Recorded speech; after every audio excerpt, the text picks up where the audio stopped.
ජීවිතේ ප්‍රශ්න කියන දේවල් දන්නේවත් නැති කාලෙක ඉඳලා අපි ආස දේවල් අපි කරා. හිතට කිසි බරක් තිබුණ නැති නිසා පුළුවන් හැම වෙලාවෙම අපි සතුටින් හිටියා. තාමත් හිත මගෙන් අහනවා කාලය මෙච්චර ඉක්මනට ගත වුණේ කොහොමද කියලා. මාළුපන් එකක් කාලා මයිලෝ එකක් බීලා පන්ති ගියේ මතකයන්. දැන් මේ ඔක්කොම හැමෝගෙම මතකයන් වල විතරක්ම ඉතුරු වෙලා ඇති. ඉස්සර නම් ශිහාන්ලා මලිත්ලා ගොඩක් කොන්සර්ට් වලට වඩා හිටියේ කෑල් ළමයිගේ බිත්තිවල. ඒ හැමදේම අවසන් වෙන කාලය ආරම්භුණා. පන්ති නම් අවසන් වුණා. ඒත් යානම් කැමැත්ත දුන්නේ නැහැ. පාසලේ අවසන් දවසේ දැනුන්නේ නැති 아무තු වේදනාකාරී හැඟීමක් දැන් හිතවලට දැනෙනවා. අපි අපේ හීනවලට යද්දී අපිත් එක්ක හිටපු යාළුවන්ගෙන් සමු ගැනීමට දැන් කාලය ඇවිත්.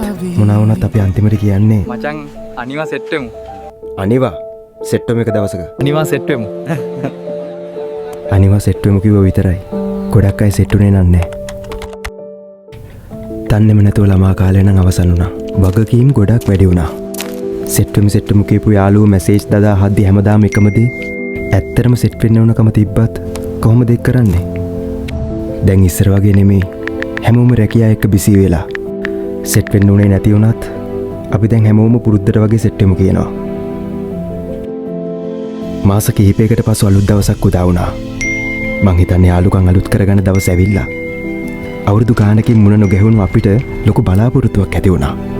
ළමා කාලේ ගියපු සුන්දර මතක අලුත් කරගන්න පුළුවන් ලස්සන දවස් දෙකක් අවසානයේදී උදා වුණා. ආයේ කවදා හම්බ වෙයිද දන්නේ නැහැ. හැබැයි ඔක්තෝබර් 30 31 දවස් දෙකත් අපේ මතක පිටු අතර හැමදාම රැඳේවි.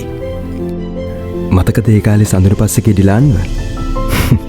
අන්තිමට ඒ දෙන්නත් සෙට් වුණා. ජීවිතේ මිහිරි මතක අලුත් කරගන්න ඔයත් ඔයාගේ සෙට් නොවුණු යාළුවත් එක්ක සෙට් වෙන්න.